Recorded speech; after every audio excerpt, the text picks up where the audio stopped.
on this Friday morning. Woo! We made it to Friday, my friends. Thank you for joining us on ARC Rochester. I'm Abby Fridman. And I'm Stephanie Joseph. We've got a lot to get to this morning, but first we want to get a look at some of the news you need to know. Christian Garzone is live in the newsroom. He's got a look at some of our headlines this morning. Christian? Good morning, ladies. We begin with manslaughter charges that have now been filed against the person accused of fatally assaulting a Greece man. 46-year-old Sean Warnick is accused of punching 53-year-old Timothy Carlton in the head multiple times at a home on Wood Road. We're told the two men were arguing last month when the violence began. Court paperwork says Carlton went into cardiac arrest, potentially caused by a brain bleed and aneurysm. He died 2 days later. Warnick was arrested last week and initially charged with assault. We expect to learn more today about a stabbing in Wayne County. State police say it happened at a Subway on West Main Street in Sodus. The victim was taken to Strong Hospital. Their condition has not yet been released. One suspect is now in custody. 2 months after the Supreme Court struck down executive orders restricting birthright citizenship, President Donald Trump is taking action with 2 new executive orders. One order expands the category of those who will not be eligible for birthright citizenship. The other tackles birth tourism, where foreigners come to America to give birth and gain citizenship for their child. Happening today, it's the final day of Bills training camp at St. John Fisher. The ticketed camp begins at 8:30 this morning. Tomorrow, Josh Allen and company will step onto the field at the new Highmark Stadium for the first time for the return of the blue and red. Coverage from Bills camp today is at 5 and 6 at 13 Wham and the Buffalo Plus YouTube page. And that's what you need to know. Back to you, ladies, in the studio. All right, Christian, thank you. Let's get a look at what we have brewing for the next 2 hours, starting with one of the region's biggest summer festivals just 1 week away. This morning, we are going behind the scenes with organizers, taking a closer look at the music lineup, the whiskey offerings, and all the new experiences waiting for festival goers at the Hoochenanny Festival next weekend. Yeah, then it's time for the best part of every Friday, the Weekend Buzz. Our friends Scott and Sandy back with this week's Jerk or Justified, and believe it or not, they are joining us for the #1 top-rated segment here on ARC Rochester and worldwide, Truth or Trash. And later, it's Soundstage Friday. Today, we are going to be joined by the band Roses and Revolutions. They are stopping by to tell us more about their upcoming concert happening tonight at Levin Cup and to give us a very special live in-studio performance. But before all of that, let's talk about the forecast on this Friday morning. We can expect some breaks of sunshine out there, but also the chance for a couple showers and thunderstorms later today. Meteorologist Marty Snyder tracking all that we can expect. Kind of a mixed bag for today and for the weekend, Marty. That's pretty much it. Yeah, really not horrible weather, but just not quite perfect for us, what we'd like to see for a weekend. And at this point, we're not really seeing a lot of rain across the immediate Rochester area, a little more of a focus just to the west of town. A lot of that kind of focused into Orleans County, northern half of Genesee County right now. And as we look well to the west of those areas, you can see a lot more that's just beginning to fill in, especially west of Buffalo, some thunderstorms out over Lake Erie as well. So a lot of this will at least decrease in coverage before it does arrive here. It's likely not going to hold together quite as well as what we're seeing right now, but still the bottom line is there. We're going to see the risk of rain gradually increase throughout the morning as that segment does draw closer, but likely there's going to be some erosion of that precipitation as it does approach. 78 at noon. We'll be in the lower 80s for highs today. The humidity, that stays up there pretty well throughout the day as well. Tonight we'll slide down to about 69 degrees for a low. Next couple days in the 80s for highs. Maybe a couple thunderstorms tomorrow, mainly just scattered activity. Sunday a little lower humidity, and then temperatures averaging within a few degrees of 80 as we head into next week. So overall, not too bad, not too hot, not too cold, kind of in between as we go into next week, guys. Yeah, and I know a lot of people are getting anxious about the Bills game or Bills, scrimmage in Orchard Park tomorrow. Fingers crossed that they have some pretty decent weather for that. Yeah, and at this point, the risk of rain may be a little higher in Rochester versus west in Buffalo, so that may work in favor of the game, so to speak. Love to hear it. Yeah. All right, Marty, thank you. Okay.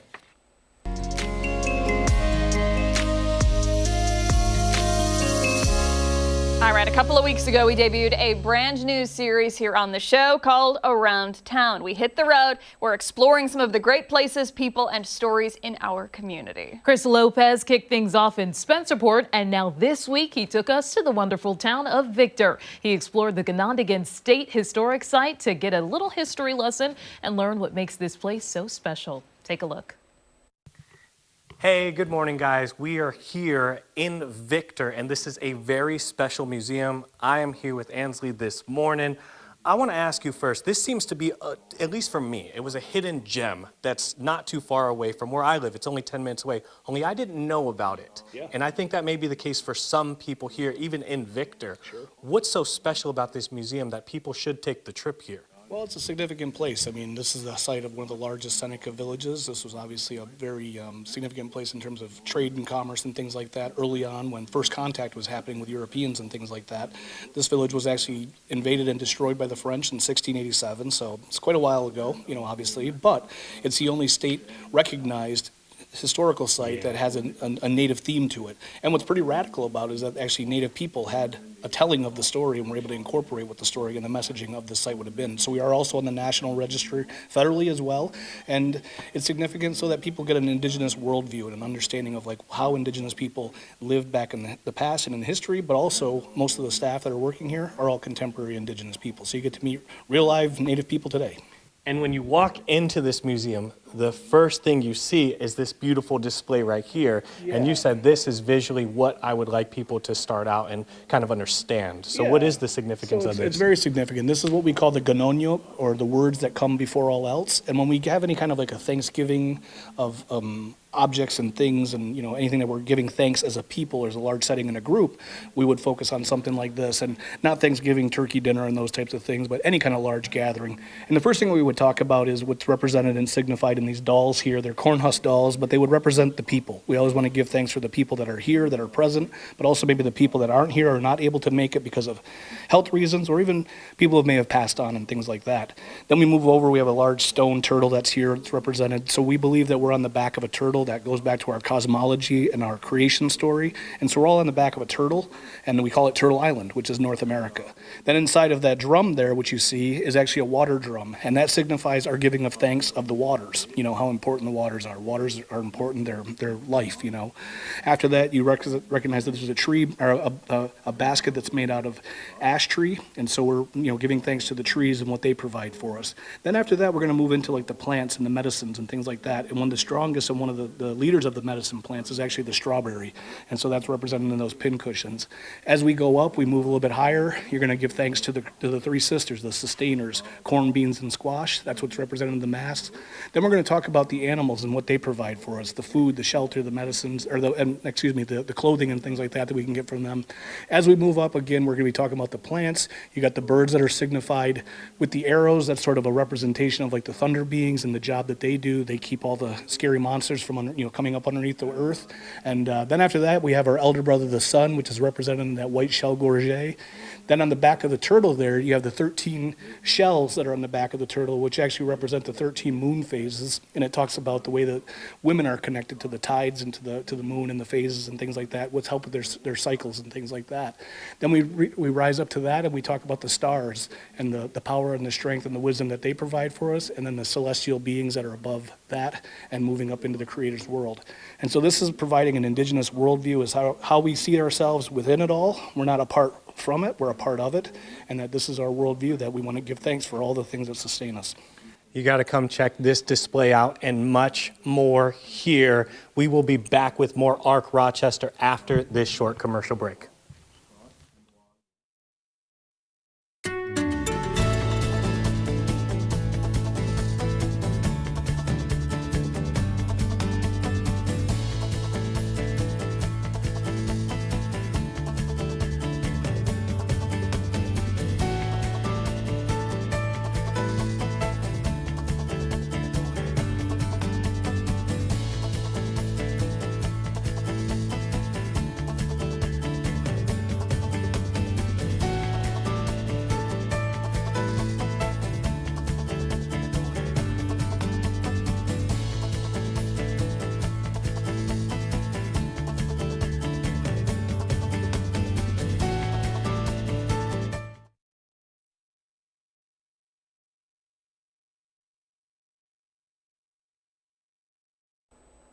Hello, mic check. 1, 2, 1, 2.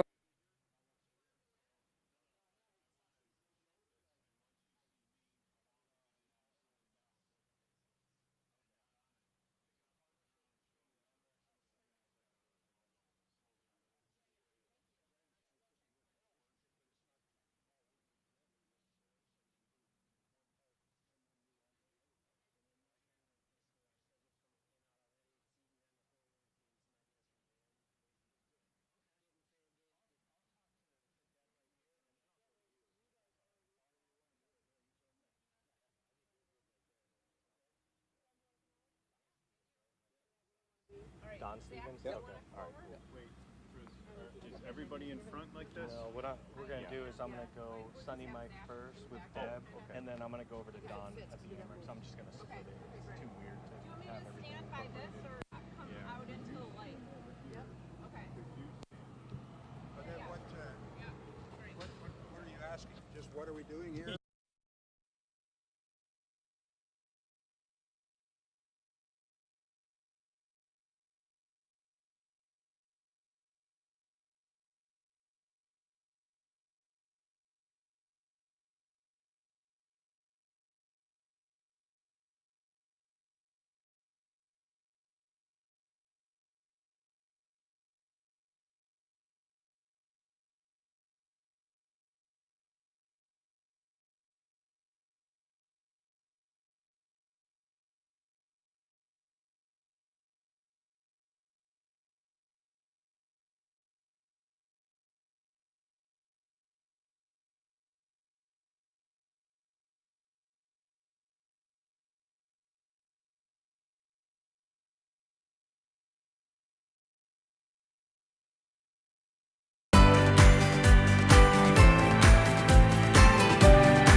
And this weekend, the Rochester International Airshow is taking over the skies above our region for some high-flying action, thrilling aerial performances, and incredible aircrafts taking center stage at the Rochester Airport. The annual event is bringing together aviation fans from across the area for a weekend full of excitement, and you won't want to miss it. Neither did Chris Lopez. He's live from the tarmac this morning with a sneak peek at what's taking off this weekend. Chris, what you got?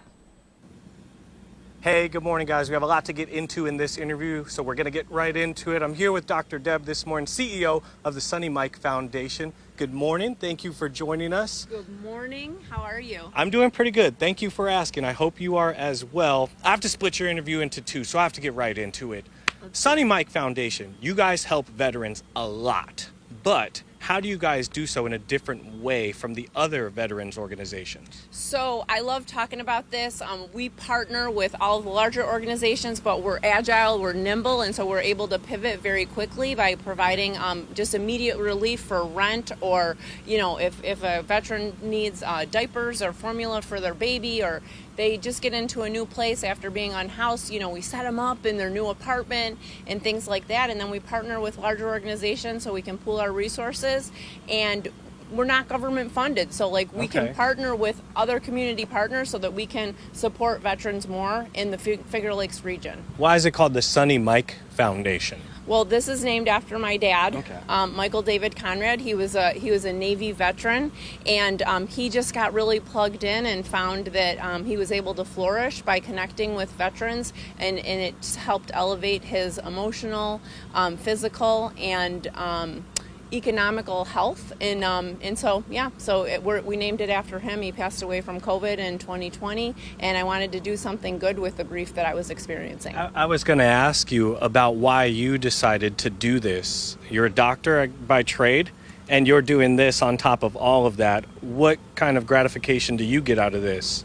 Well, I've been an educator for over 20 years, and my sweet spot with education was providing interventions and resources for children. And I'm like, why can't we do the same thing for veterans? And we need to get more of a team mentality, just like we have for kids, because when kids are happy, they flourish, they're joyful, and then they learn and they're curious. And the same thing's happening with our veterans in our community. And it's just spreading and spreading because everybody's getting more involved. What does the future look like for you guys? You guys are still a baby organization.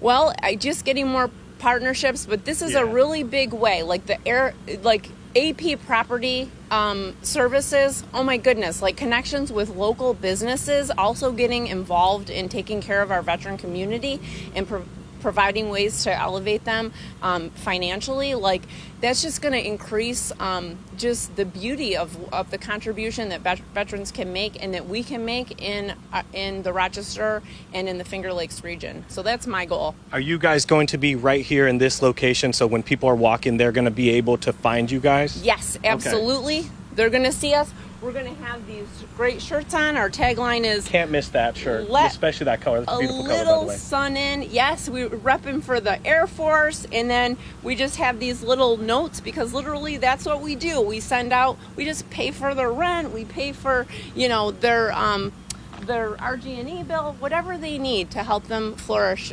That's our goal. And also through our connection with the Amerks, because we're going to give them, we bring veterans to like games with Dr. the Amerks. Deb, thank you. You did my job for me. Now I don't have to transition. I just walk over here. Thank you. Find Dr. Deb and the Sonny Mike Foundation, and then right next to them, the Amerks. Here with the legend, Don Stevens. Good morning. We only got like 45 seconds left. What are you guys doing here, though? I know you have a little bit of a partnership with Sonny Mike. It's nice to tie in with Sonny Mike Foundation here with my buddy the Moose, and just basically letting everybody know about what's coming up real quick. The season isn't far away, and we have the schedule is out and ticket information. There'll be some special guests here over the weekend for the Airshow, and so just joining up. You guys giving out swag, Don? You giving out swag at all? Well, it Some depends. clothes? You're gonna have to define swag. Who knows? They're Hats. giving out. I don't know. I have T-shirts, Don. I haven't been privy to that Stickers, information. Don. Ask the Moose. Moose, what do we got? A lot. You heard that. Channel 13 exclusive. The Moose said a lot, so we're going with a lot. Don Stevens said a lot. You can find. You guys going to be right here? Right here for the Okay. weekend. Right next to the Sonny Mike Foundation. If you find them, you're going to find the Amerks as well. Back to you in studio. We'll check back in with you at about 8:40. That Moose had a lot to say. Sounded a Chatty lot guy. like Chris Lopez, Yeah, too. a little bit. All right, Chris, thank you.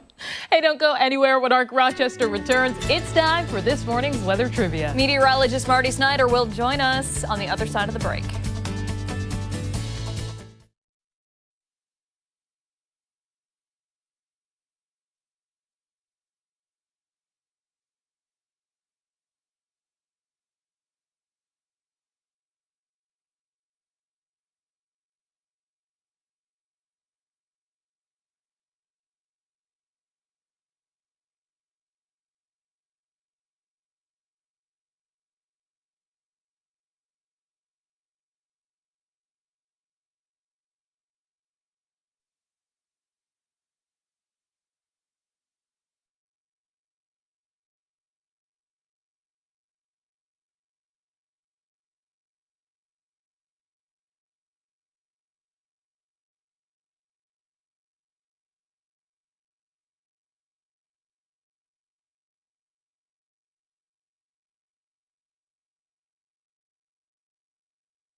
You know what time it is. Meteorologist Marty Snyder joining us now. We're talking weather trivia and some potential showers and thunderstorms as we make our way through this Friday. Yeah, a lot of different things to talk about. Some of that rain just off to our west right now. We're going to be tracking that as that does build closer. And also we have trivia for today. And we've gone into weather a little more deep at this point, kind of back into weather history, I guess you could say, as far as the science of it and measurements. So we can get to that trivia question for today. And here it is.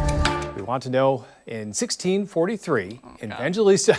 Sorry. Give me five. At least it's multiple choice.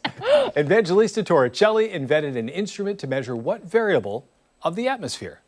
Pretty simple choices here. You have temperature, pressure, wind speed, humidity. 3 or 4 things that we really use every day to monitor the weather and understand its changes and how they'll impact our weather going forward throughout the day. So which one of those things was it? It's kind of a random one. Yeah. And his last name, if you really delve deep into meteorology, it's one of those facts that it's kind of really deep into meteorology. It may be a little bit of a hint for some folks, but it's not a good hint. Admittedly, Yeah, so. you're telling me. It's not a good hint. Marty, you get points for creativity this Yeah. week. Your questions have been like, they're thinkers. They've for been all sure. over the place. They have, but I've liked it a lot. It's, it's not just like a guess. You have to give it some thought. Yeah. I haven't done well, but, Well, you're doing all right. tried, You're coming yeah. close, but that's the key. You knock a couple of the bad answers off there. But this one's kind of tough because they're all just random variables. But we'll have that answer coming up at the top of next hour. We have it posted online on Facebook, so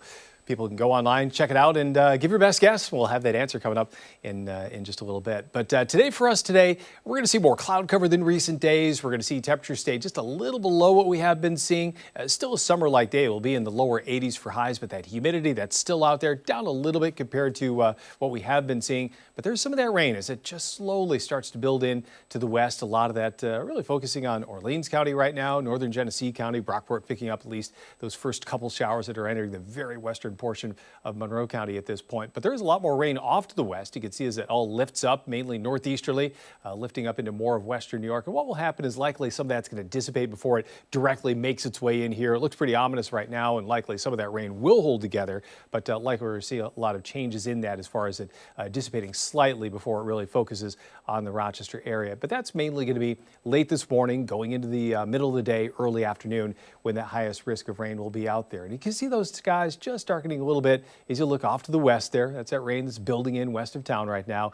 Cloud cover, that just kind of gets thrown in for free today. I think we're going to see a lot of those clouds, maybe a couple breaks here and there, but nothing like what we have been seeing over some recent days. 70 right now. The dew point, that's coming in at 67. That's also on its way up by just a little bit, down relative to recent days, but still that's up there and still definitely a summer-like feel. And a lot of places pretty uniform for these temperatures. With that cloud cover in place, that's just holding these temperatures pretty steady for the most part. A lot of upper 60s, some lower 70s out there, and likely some of that rain to the west may pull some of those temperatures back a little bit. Here's a timeline for today. Again, you can see that rain really filling in pretty well to our west, but also notice how as it does continue to move to the east, and as that focus lines up with the Genesee Valley, we may start to see at least some of that activity begin to back off a little bit. Doesn't mean the rain's going away entirely, but I know it looks kind of ominous the way it showed on radar just a few moments ago, but we will see it dissipate somewhat as it does approach the Rochester area. But that's mainly going to be late morning, midday, early afternoon when that passes through. But then as we head through the afternoon, a lot of that lines up to the east, moves away. A little passing shower possible late today going into the evening, but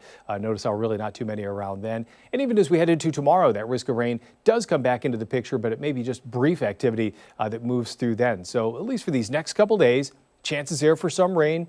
Neither day looks to be a total washout. Just have to watch some of that rain to our west now. Some of that is going to hold together as it makes its way in, but that chance will be there for the next 2 days at least. 82 today, 85 tomorrow, up a little bit tomorrow. So we'll likely see a little more sunshine and still pretty humid for these next couple days. Low tonight, not too far from 70.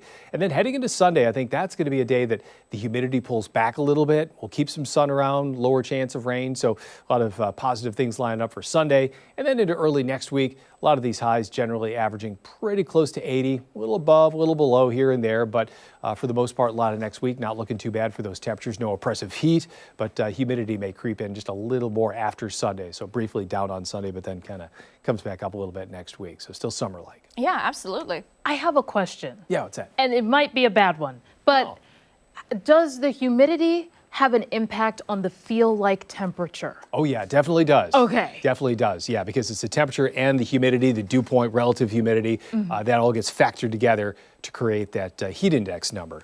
So it's not going to be oppressive these next couple days, but even, this morning when it's only near 70 out there, that dew point is so high that it still has that summer-like feel, even with a 70-degree reading, which usually, you don't really think much about it, but you walk outside this morning, you can feel that humidity out there. So it definitely does. Very good question. Thank you. Ooh, look like at you. that. Gold star Yeah. for Steph. I like it. And we have only, we have 45 days to go until the start of fall. Not that we're looking forward to that by any means, but hard to believe that summer is winding down. I'm already starting to get my lesson plans ready for Brock. Oh, yeah. Yeah, so. My son goes off to college next week. Oh my goodness. Football practice starts, so he's got to go a little early before classes start. It's crazy. So, yeah. Yeah. It's The youngest flying one by. going off to college now. Oh my goodness. Yeah. Empty nesters over there. Not quite. Still one at home. Pretty close. Still pretty one at close. home. But yeah, the youngest one is going off to college now. All right, Marty, good stuff out there. Don't forget you can weigh in on Marty's trivia question over on Facebook. We want to see your answers, and we'll share them here on Arc Rochester. Hey, don't go anywhere. We have so much more to get to here on Arc Rochester. We'll be right back.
.28 on this Friday morning. Thanks so much for staying with us here on Arc Rochester. It's time to take a look at some of the stories that have people talking in this morning's Trending Now.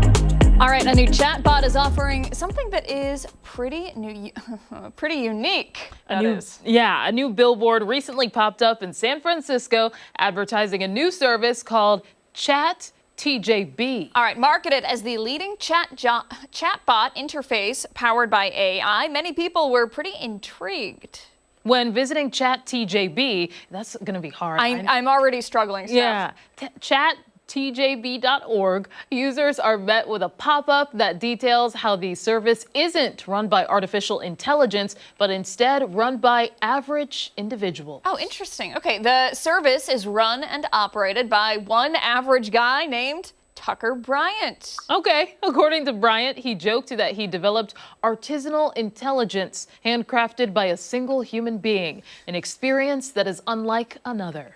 According to the former Google staffer, the service is like ChatGPT, but it gives you bad advice. Ooh, Bryant says the idea came to him after he noticed many people become dependent on AI chatbots, many using them for information, advice, encouragement, and even companionship. Unlike ChatGPT, questions on ChatTJB take a very long time to be answered, since Bryant actually takes the time to answer each and every single question when he can. Currently, the website is receiving 5,000 chats per hour. Oh my goodness. Producer Ashley asked ChatTJB what she should do this weekend at 4:30 a.m. She did that yesterday. She is still waiting for a response. Interesting. Bryant says that he wants users to have such an inconvenient experience with something that aesthetically looks like artificial intelligence. People online, though, loving ChatTJB, many calling it fantastic and way more interesting than ChatGPT. Really? Bryant says that his current plan is to turn this one-man engine into a community-based project where people can apply to be an AI or average individual so they can answer some of the prompts received. Do you use ChatGPT or anything like that? Yes. Okay. It's typically to ask questions like, what does this mean? Or like, if something is wrong with my car and I don't want to panic, but then I probably do anyway. Stuff like that. Yeah, I use it a lot for like checking my spelling and grammar because I am so particular about it, and I hate making mistakes, especially if it's like on the internet and it'll last forever. Tell me about it. I'm like, does this sound okay? Does this make sense? And also I'll sometimes use it for lesson plans for my students to make sure that it is something that everyone will be able to understand, so that it's clear enough for all different learners. So it's been helpful in that sense. I would be curious to know if ChatTJB would be able to provide advice on that. Maybe he would, maybe he wouldn't. In about 3 weeks' time, sure. Sure. Yeah, interesting. Ashley, I'll be very interested to see what he tells you, if anything. Did you tell him where you were located?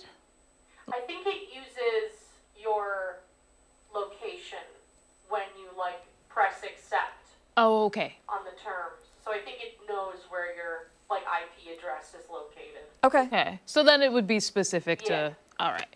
Okay. You could ask us what you should do this weekend. I say go to the Airshow. Ooh. That's what you should do. Yeah. And the Neighborhood of the Arts Festival. I was just about to say that. Both in. Yeah.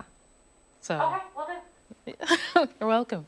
All right, we'll move on to another story about AI. The CEO of a tech startup company is issuing an apology after asking people to tattoo themselves in order to secure a job interview. Lemon Lime, an AI startup, recently offered hopeful or desperate applicants an instant job interview, but only if they got its logo or a related design permanently tattooed on their bodies. Have you never seen a tattoo before? Like, I have, but it doesn't usually look like that. that was very inky. Yeah. Okay, according to the company, their goal is to learn a client's business and then automate a team's busy work in a single click. 7 people took the company up on the offer, and according to the CEO, getting tattoos of their logo, which resembles a lemon wedge. The tattoos were given out as part of an event they hosted at their corporate office. According to the CEO, he was interested in meeting exceptional people and finding out which of them are just as crazy as they are. All right, the company claims that they are bold, take risks, and do things that haven't been done before. The CEO took to LinkedIn to boast about the event and those willing to get the tattoos.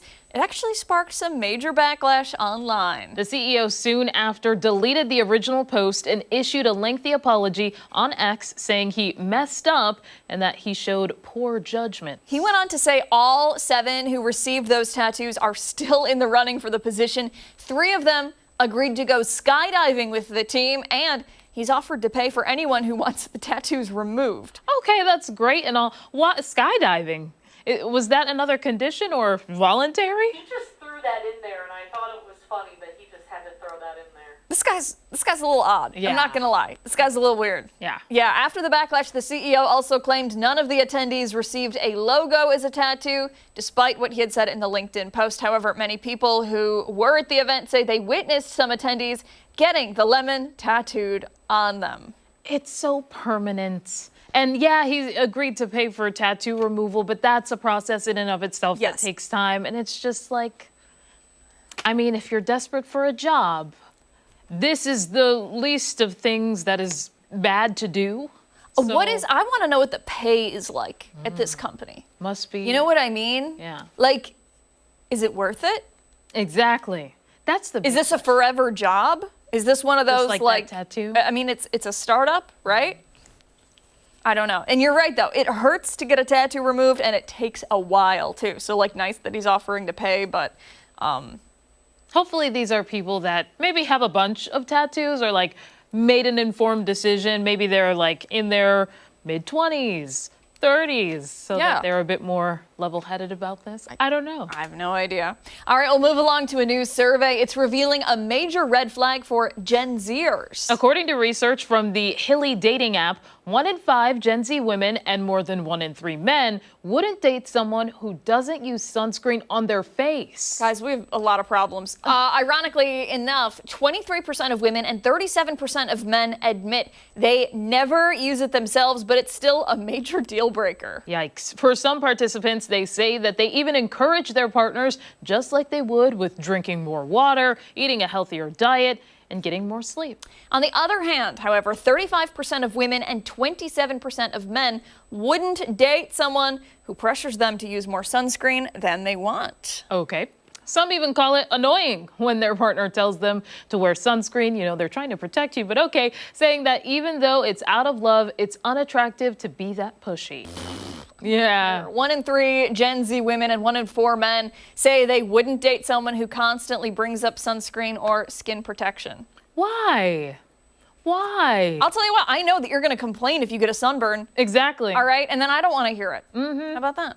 With 1 in 4 Gen Z women and 1 in 5 men considering it high maintenance for that as well. Yeah. So, Some people online questioning why some people would get worked up over the use of sunscreen on a day-to-day basis. Many saying it's a green flag that your partner wants you to keep your skin safe. yeah.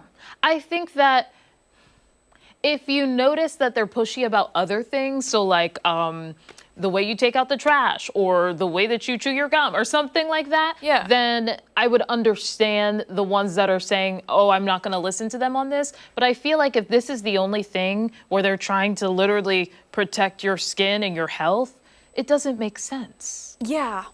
This is a weird thing, and it's a weird like question to be asking people. Yeah. Like very specific. Would you break up with somebody if I don't know. I think like in a general question, would you break up with somebody if they were pushy? I feel like you would get a clearer answer there, but the sunscreen thing is just very, very specific. And going back to what I said, like maybe they're encouraging you to wear sunscreen because you're always getting a sunburn. Yeah. And they don't want to have to hear it. And also, I mean, you think about, I'm going to get on my soapbox for a second. You think about how many people get skin cancer every year. Yeah. They're looking out for you here. It's a big deal. I mean, some people are against sunscreen just because they're afraid it'll burn their eyes, for example. Okay. Like if you sweat, if you don't have the sweat resistant ones, then that's the case, or if it has a really bad cast on your face, but I don't know. You know, I have it in my lotion. Yeah. And I put it on like morning and night, which is why my face is a different color than my arms and my legs. You know, so at like bare minimum, I do have that. Yeah. And that takes virtually zero effort to do because it's already in your lotion, and chances are you're probably going to put lotion on your face anyway. Exactly. So, and it's one of the last steps in the routine. Second to last, I think. and you know what? Be grateful that you have somebody out there. Not everybody has somebody who cares about them. You know what I mean? Be grateful. We have much more to come here on Art Rochester. When we come back, we're going to check in again with Chris Lopez. He is looking ahead to the Rochester Airshow. It is happening this weekend. Hey, don't forget, you can watch us on the go wherever you are. We're streaming live on the 13 WHAM YouTube page and foxrochester.com. We are back after this.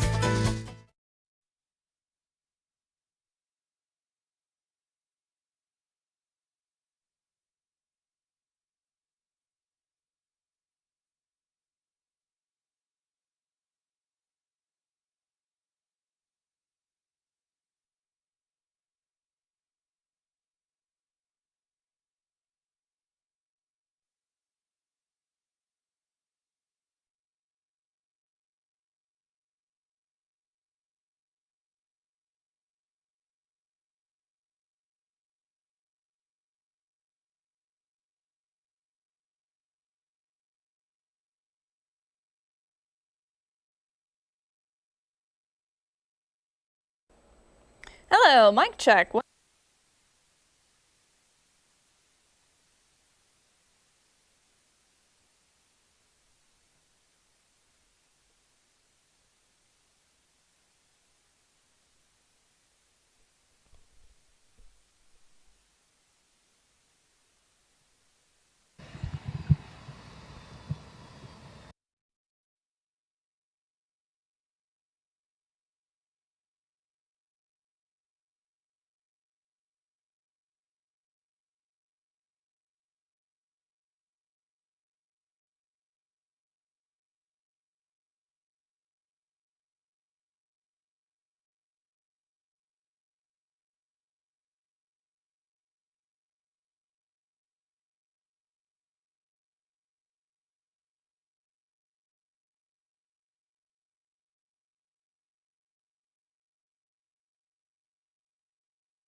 This weekend, keep your eyes to the sky. The Rochester Airshow is back. Aircrafts of all shapes and sizes are taking center stage.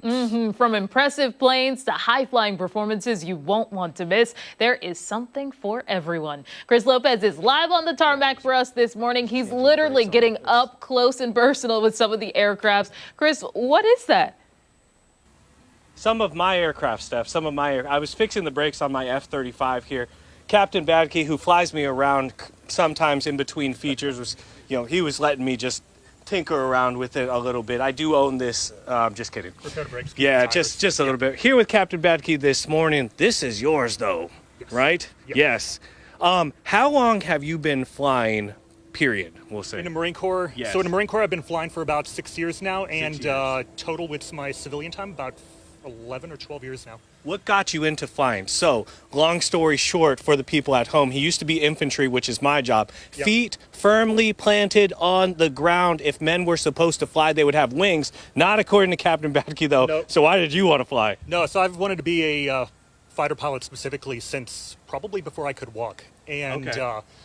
my dad was Air Force, so I was exposed to aircraft all the time, going to air shows as a kid.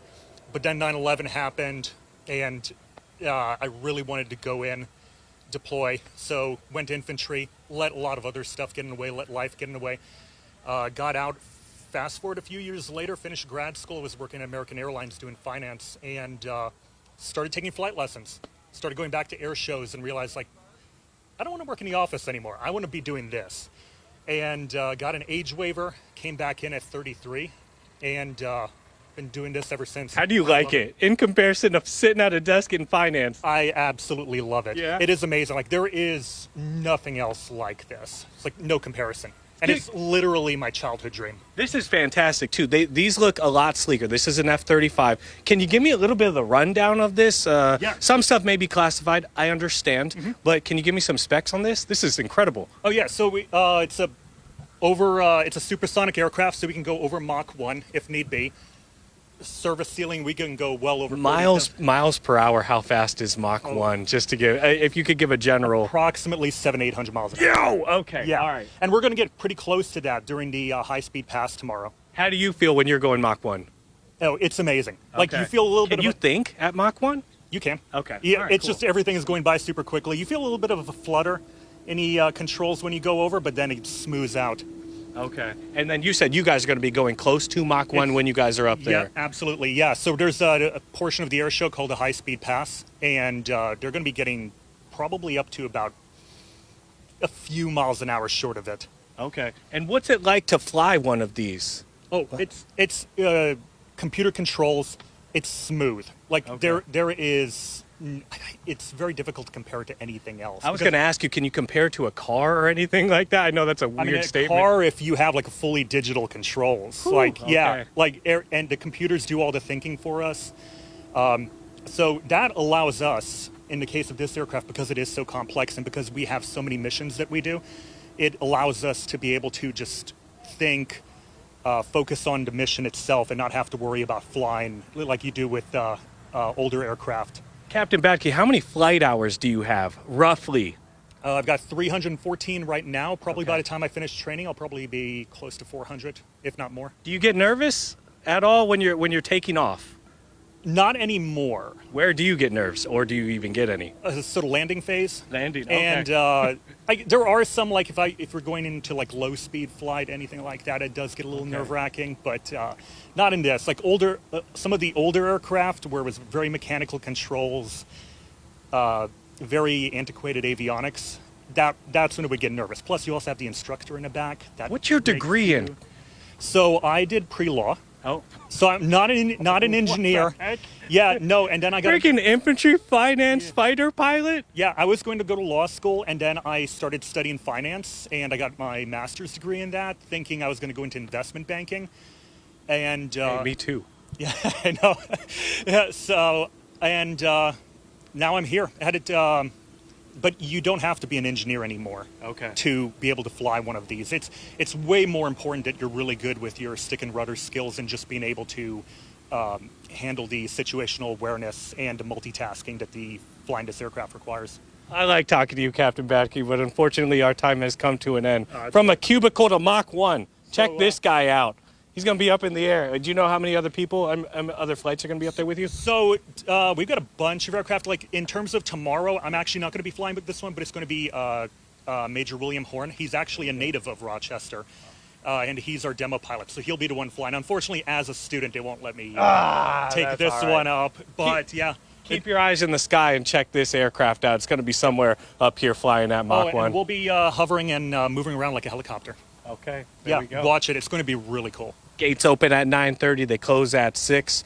RockAirshow.com is where you can get your tickets. Back to you in studio for now. Chris, you seem a little jealous. Are you jealous? Yeah, man, he's freaking pre-law, worked in I worked in finance too. He's got a way better master's degree. Mine's in journalism. His is a lot better. So yeah, a little bit jealous. And he's a freaking fighter pilot, man. Wow. Look at me. Well, you're pretty I got cool jeans too. and a white tee Well, on in this don't lie, microphone. son. This RE1000. All right, Wow. Chris. This is my fighter. It's my pilot. We're proud of you, Wow, bud. We're that's proud of you. something. When we come back, we are looking ahead to next weekend for the return of the Hoochenanny Festival. We'll have more after this.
Don't think you like the music or you don't drink or there's experiences at every turn. All right.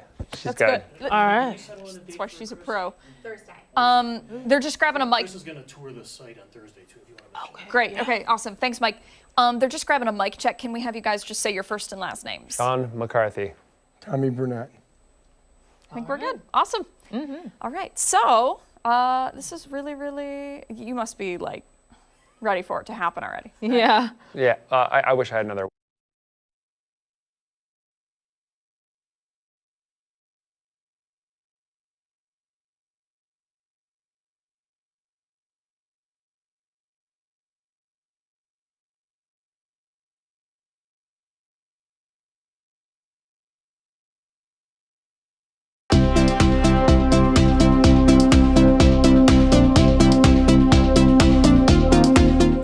Festival season is in full swing, and one of the biggest events of the year is just a week away. Hoochenanny is moving to a brand new home in Parenton this year, and crews are hard at work turning an 11-acre field into a festival destination with national music acts, whiskey tastings, and some brand new experiences. Joining us this morning with a sneak peek are Hoochenanny Festival co-owners Sean McCarthy and Tommy Burnett. Good morning to both of you. Thanks for having us. Of course. So I can't believe it. 1 week out. How are you feeling right now? Let me check. I'm pretty good. Well, you have a pulse, so that's a good thing. I have a pulse. 1 week out, and it's been a lot of work. Kind of Tommy and I, we're really pouring our heart and soul into this, and now we've moved this to my hometown, the hometown of Tommy's distillery, Iron Smoke. Yeah. It's a really good feeling, and it's a lot of work. I believe it. So we appreciate the fact that you guys came here at all today, because I'm sure you're like down to the wire at this point. What is happening right now when it comes to getting everything ready? Are the stages set? Are we getting the tables ready? Correct. The quick rundown is the big tents, which everyone can see. They're all in place, so that's a beautiful thing. The stage is coming in on Monday, which is exciting. The fence goes up, the perimeter fence. Tuesday, Wednesday, tables and chairs and all the things that make our patrons comfortable. Wednesday, Thursday, all the vendors, the whiskey vendors, the food vendors, the artisans. It's a lot. It's a lot, but it's all happening like boom, boom, boom.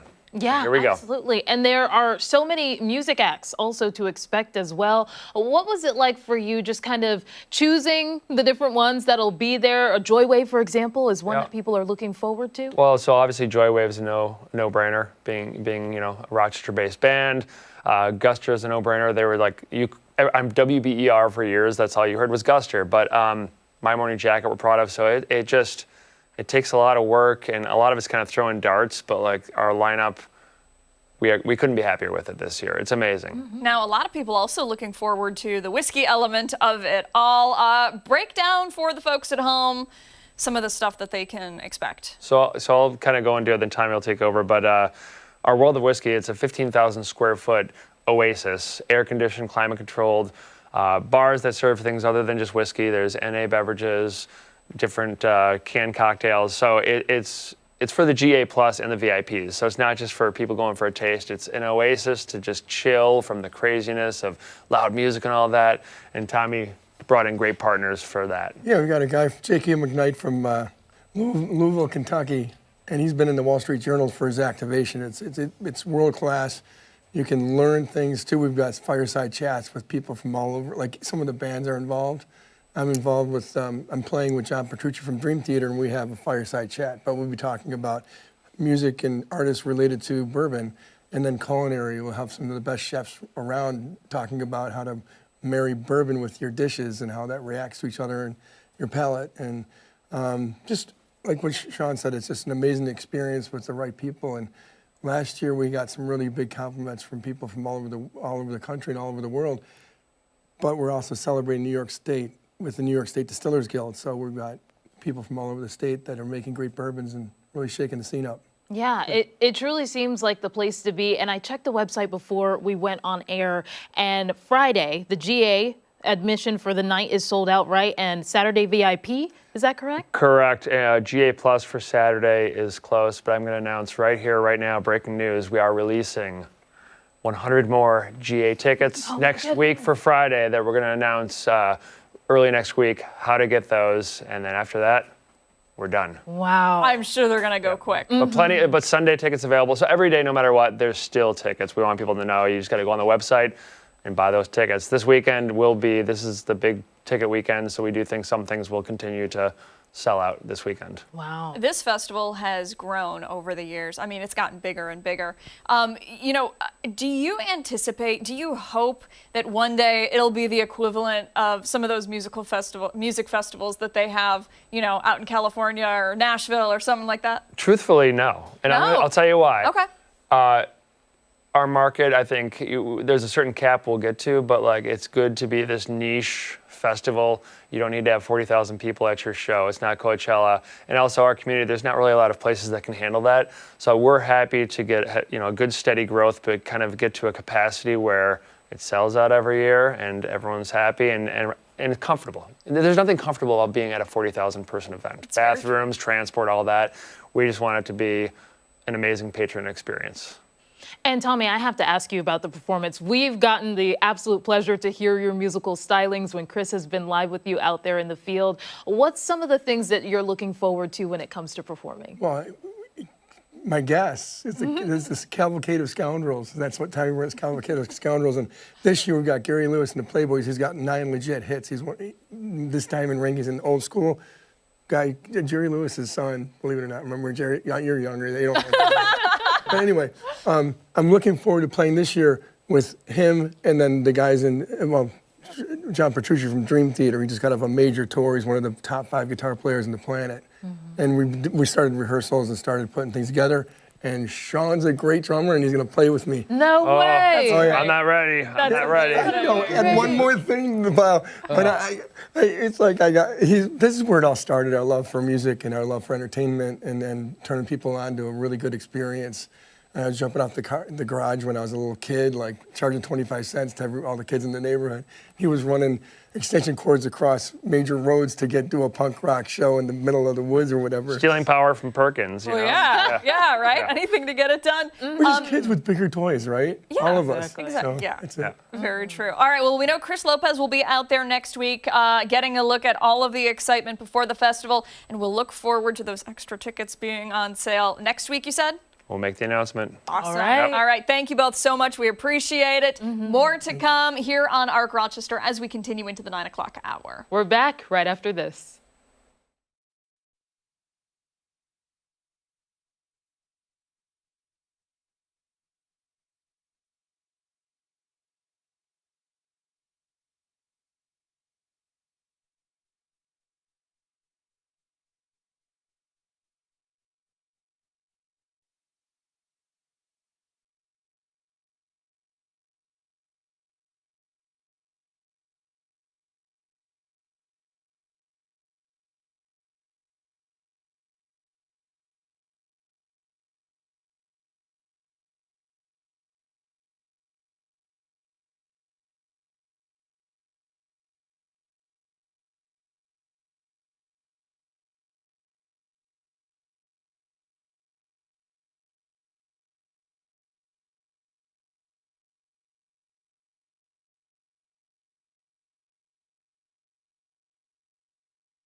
If it feels like your paycheck isn't stretching as far as it used to, healthcare could soon take an even bigger bite out of it.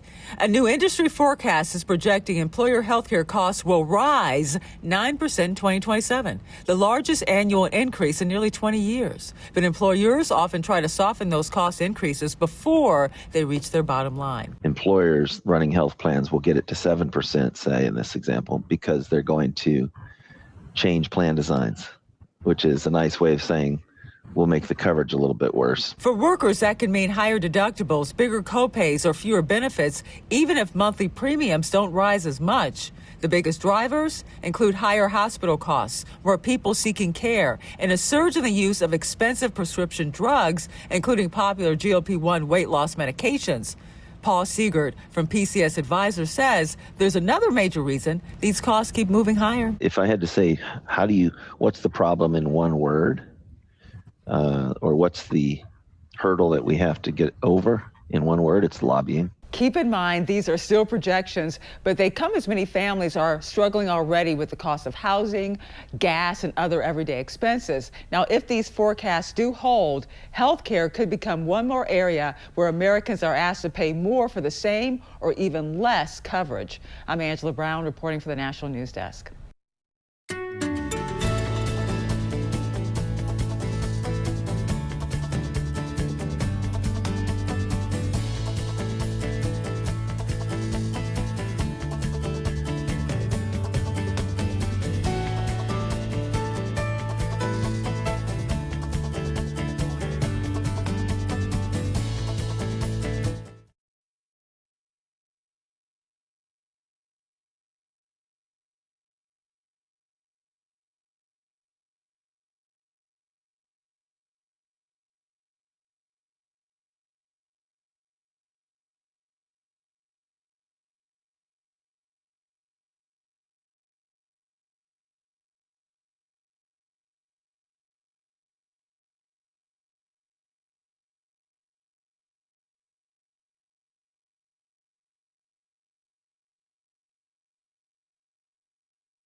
Cheers, it's Friday, 9 o'clock on this August 7th. Thank you for sticking with us on ARC Rochester. I'm Abby Ferdman. And I'm Stephanie Joseph. That is meteorologist Marty Snyder. He's back with a check of the forecast, the answer to today's weather trivia, and of course, Muddy Paws. Yeah, got a lot to talk about this morning. Got some rain that we're watching on radar. We're talking about that in break. That's trying to move a little closer to us. We'll address that. So a lot of different things to talk about. We'll start off with weather trivia for today. Hopefully have a lot of folks had a chance to weigh in online with their guesses to this question. And just looking back at the early stages of meteorology, I guess you could say, some of the early instrumentation that was being made and learning that was happening during that time frame to make that happen. So back in 1643, Evangelista Torricelli invented an instrument to measure what variable of the atmosphere.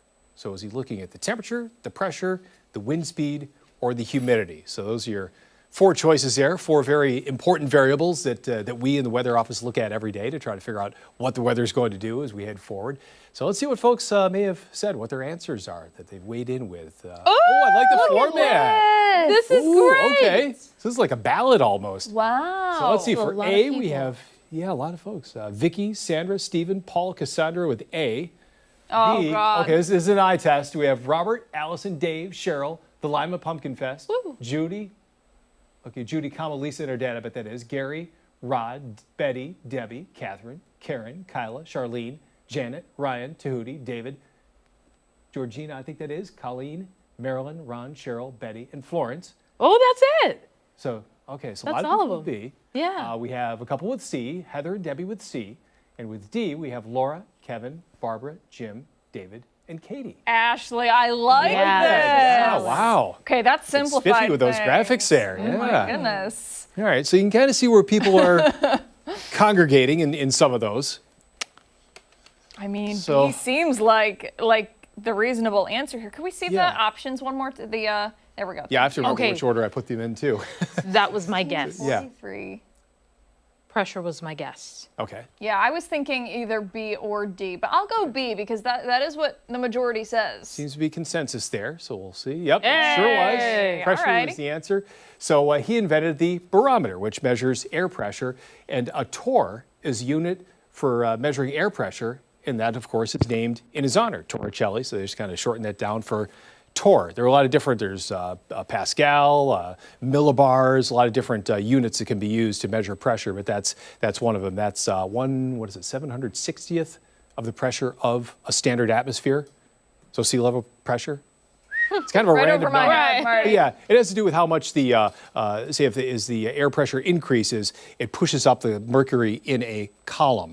So if you have a column filled with mercury, the air pressure presses down on that and pushes the mercury up in that, and that would be 1 millimeter of increase would be 1 torr. Okay. But we don't use, someone probably still uses mercury barometers, but I'm sure they aren't very common these days for obvious reasons. Right. Collector's item. Yeah, yeah. So that's the answer for today. So thanks to everyone who weighed in on that and gave their guesses to that question. And we have the muddy hoof outlook today. As if you look very closely, someone's waiting for mom to come back. Bambi. Very patiently there. I have a lot of areas at the edges of my field where you can see the grass is all matted down where they've been bedding down. I don't know if it's the adult deer or if it's the babies that are out there, but you can see where they've been out in our fields. But today, yeah, it's going to be one of those wet paw or hoof type days. I think even tomorrow as well. And for each of these next couple days, not really a straight through the day type rain, but at least some rain you need to be aware of. Sunday, probably the drier of the 2-day weekend, and then heading into early next week. Risk of rain comes up a little bit into Monday and Tuesday. At least none of those days looking to be washouts, but just one of those cases where that chance is there for at least a little bit of rain to sneak in. Now, like I mentioned before, we're tracking quite a bit of it that's out there now, and as we head closer to the middle of the day, likely at least a couple showers hold together and move closer to Rochester by then. Even as we head through the morning, gradually that risk of rain increases. 78 by noon, probably close to 82 for a high. Some areas that see some cloud cover hold on a little better today, may even fall shy of that 82, given the fact that cloud cover may hold those temperatures back. But a lot of rain to our west. Those areas out towards Niagara County, even across the line back towards St. Catharines, those areas have seen a lot of rain over the last couple of weeks. They don't need any more of that. And it may also be a story where a lot of that may bypass us. And this is what we're talking about in commercial break, how you see that one little pocket from Buffalo up towards Lockport and up through Niagara County, how it's lifting kind of northeast and over Lake Ontario. So that one segment there, that may kind of bypass Rochester by a little bit. And whatever holds together that's south of that down towards, say, Dunkirk, Fredonia, down towards Jamestown area, that's a segment that would come through here. And likely it's going to die down a little bit before arriving here. So a pretty good bark showing up on radar, but the bite may not be that bad once it all moves through. So we'll be monitoring for that. Hopefully a lot of that's going to die down a little bit, but still at least some rain. Isn't that cool? There's a peak of sunshine. Yeah, it's trying.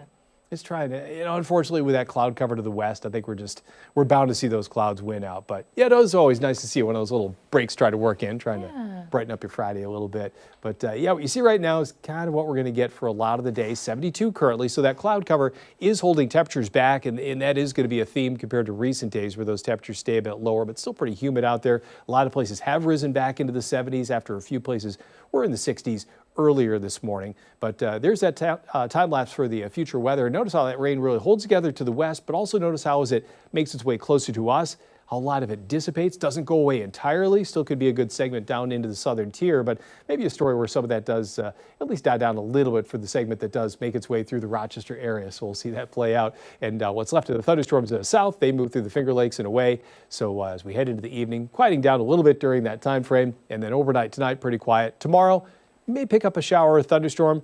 Very scattered activity, so the chance is there, but by no means a washout tomorrow. So at least some good news for these upcoming days. Today, the highest risk of rain out of these many these recent days. But tomorrow, risk of rain backs off a little bit. Sunday, likely pretty dry straight through the day, and probably lower humidity by then. So for folks who are getting a little tired of the humidity, Sunday may be a little bit of a break from that. And then temperatures kind of average near 80 into next week. So no oppressive heat, but still a summer-like feel as we get into early next week.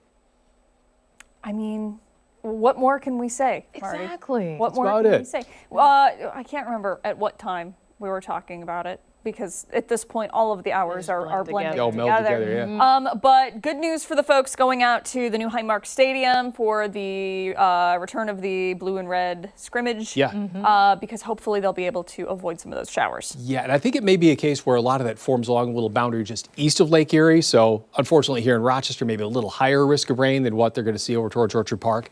So the chance is there for Buffalo to see a shower, but a little lower risk there than what we're going to see in Rochester. Like we mentioned before, I have never been to a Bills game, and I got an invite to go from a friend tomorrow, so I am so excited. Oh Grew up in Western New York and never been. Yeah. You have good friends. Yeah. Where are my friends with Bills tickets? My goodness. Just saying. So yeah, turn over a new leaf tomorrow. Yeah, Something and that's going to be after all great. these years. Take Please, pictures. I was just going to say, all of the pictures, if you can. Definitely. Please. It's going to be a fun time. Yeah. All right, Marty, thank you. Okay. Time right now, 9:10. We still have much more to come on Arc Rochester when we come back. We're continuing our Around Town series highlighting the village of Victor. And don't forget that you can watch us on the go wherever you are. We're streaming live on the 13 WHAM YouTube page and foxrochester.com.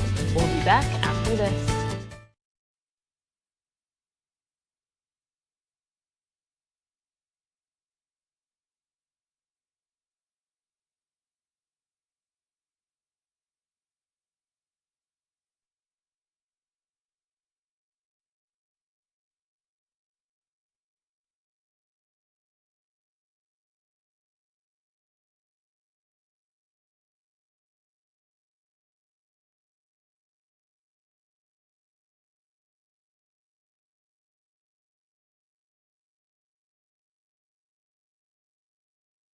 Thank you so much. Alrighty, and then there's just going to be one seat off for you off to the left. Hello. Good Hi, morning. guys. How are you? Oh, I'm dropping things. Good Nice to morning. meet you. I'm Stephanie. Thanks for coming in Thank you. today. Right here? Hi, how are you? Yes, right there. Do you want to put your purse over there by the desk? I was going to ask you that. Yeah. I watch you guys every morning. Oh my gosh, that's so nice. Thank you.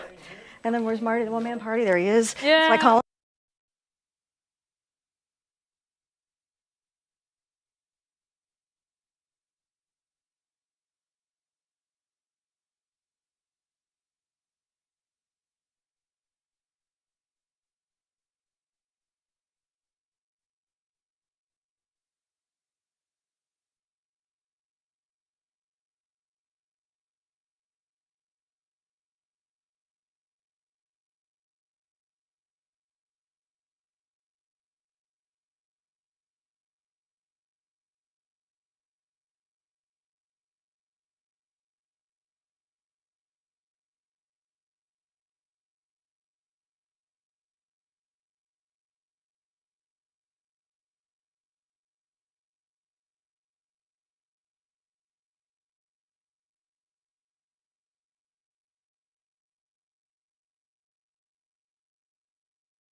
We are continuing our Around Town series where we highlight the people, businesses, and organizations making a difference in communities across our region. And this week, we are highlighting the town of Victor. This morning, we're talking about what to do if your home is damaged in severe weather, how to navigate insurance claims, and the free programs available through Victor Economic Development that are helping local businesses succeed. We are joined now by Liz Beeler of Liz Harley Agency, Inc., who also serves as president of Victor Economic Development. Good morning to you. Morning. How are you? Great. I'm so glad that you could be here. Honestly, we've done so much reporting about the previous severe weather and its impact on Ontario County, but specifically Victor. What have you seen? Have people come up to you and kind of ask for some guidance? Yes, a lot of folks have approached us, and what I remind folks to do is before something like this happens, to please review your renewal packet.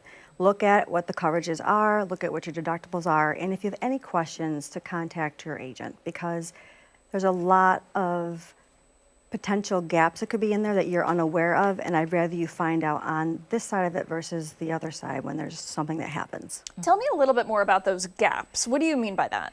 So what I mean by that is maybe you don't realize, first of all, your deductible is $5,000 and you thought it was only $1,000. That can make a huge impact on whether or not you can even put in a claim because you're going to be out of pocket that expense, things to that nature. And also making sure that you understand the dwelling protection that you have and the things that you have inside of it, all of your personal belongings, things of that nature. So again, reviewing your packet would tell you that, and then calling your agent to go over it and ask questions is very, very important. And how can you set yourself up well for maybe the next severe weather event if you notice maybe there's that gap in coverage that you haven't been able to figure out? Contact your agent and see what they can do, what the cost would be to add those. 1,000%, that's what you should be doing. Even though I do this for a living, I review mine every time because I just want to make sure that I know what I have and make sure things are aligned. What has changed in my life? Have those things been reflected? Have I remodeled? Have I bought new TVs? What have I done? Yeah. So we're enjoying the summer months right now. We know that we did have severe weather in the Victor area not too long ago. But the reality is winter will be here before we know it. Fall will be here as well. What are some things that people should be thinking about as we get closer to those months? Absolutely. Keeping the gutters clean, having tree branches pulled, pulled back. Just simple maintenance that we're supposed to be doing anyways. Seeing if there's any cracks on the decks, seeing if there's any cracks in the concrete, having those things repaired while you can. Yeah, I want to talk about your role specifically with Victor Economic Development. Tell us a bit more about it. So the Victor Economic Development is a great free group. I've been volunteering on that for about 10 years now. And what we do is we try to help local businesses with getting their businesses noticed, if there's any properties that they're looking to expand, places that they may need for renting. Kathy is phenomenal with looking at what we have available for space. We also do a couple events throughout the village, Spooktacular, the Jingle Mingle, and those are to help bring the businesses to the village and having folks come and shop local. It's a wonderful, wonderful organization, and I'm very proud to be a part of it. We talk about it a lot on the show, but I want to hear your perspective. Why is it so important to support those local businesses? Well, being a small business owner myself, it's very tough out there these days, and you're competing with a lot of the big mom pops that have grown, and we're the little guys, and trying to keep folks alive and in business is really important. For sure. Is there a hidden gem or a secret place that is your favorite that a lot of people, if they're not local, they wouldn't know about it? My Pilates place is my favorite. It's called To the Core right in Victor. I love that place. Amazing. Excellent. Very, very good. All right. So if somebody wants to learn more, they're thinking to themselves, okay, whatever, I'm a first-time home buyer. This is going to be the first winter in the new house. Or they're thinking, I've lived in my house for 20 years and I really haven't done too much to take care of it in case something were to happen. What should they do? How can they get a hold of you? What are the next steps for them? So to get a hold of me, my number is 585-924-1706. The next steps are to, again, have your packet in front of you. We'll go line by line. You can come meet me in person. I love doing that just so I can actually have an engaging conversation and ask you a lot of questions and understand what your needs are, because everybody's are not the same. And just to go back quickly to that severe weather, maybe somebody took their time with trying to get a claim together. Do they still have time to make sure that everything that needs to be filed is done? So typically a claim you want to do immediately. However, if you're out of town, things happen, you want to call as soon as you find out that there's damage. Lots and lots of pictures. Please take pictures.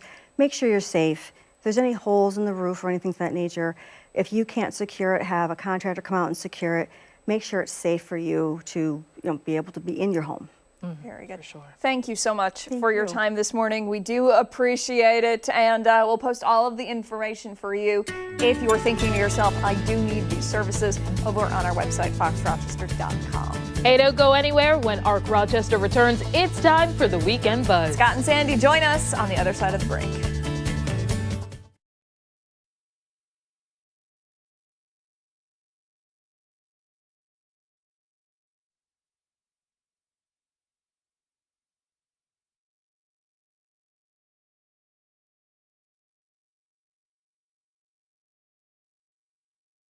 Thank you so much. Thank you. Tomorrow, actually Monday. Oh. Yes. Okay. Oh, we're on YouTube. All right, we are in the podcast. All right. Go ahead. Ooh, thank you. Oh, cool. So Top 40 programming? Yes. Hello, friends. Yeah. So she's Hello, in it hello. for all.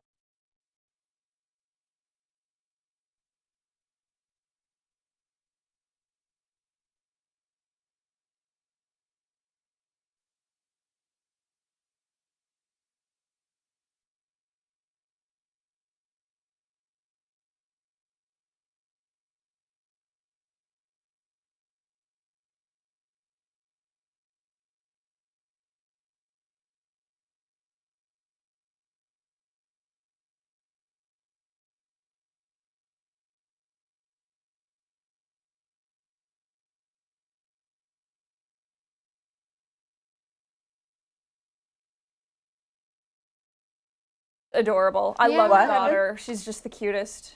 Oh my Leah. I know. Every time she comes in, I'm like, joy. Yeah, she's like a little ball of sun.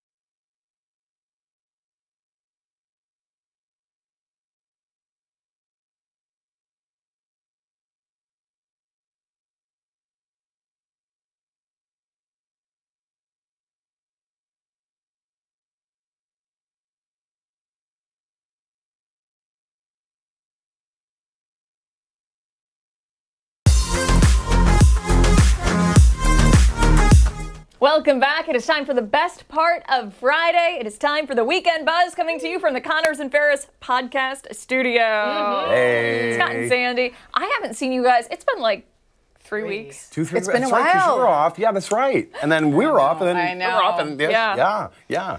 Okay, so Jerker Justified today. Let's do it. This is I have stats. Oh. I had to bring stats. Yeah. Because my Okay. memory is not very good during perimenopause, so I had to write it down. Okay. Jerker Justified to gatekeep to protect your job. So a lot of people, well, it's only 35%, but I think it's 35% of people who admit to doing this, but I think there's a lot more. Admit that they intentionally gatekeep skills because they're worried AI or a coworker will replace them.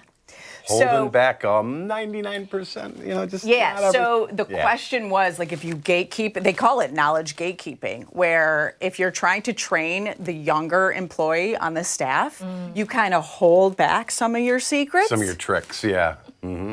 Because you don't want to divulge everything. You don't want to give them the, like, level 300 course. What do you say to that, Jerk or Justified? Well, how did it make you feel first? Have you ever experienced someone? Yeah, Yeah. absolutely. I'll share this story because this person doesn't work in the industry anymore. Oh, and good. They don't live nearby. I had a coworker who refused to share his sources and contacts with anybody else in the newsroom.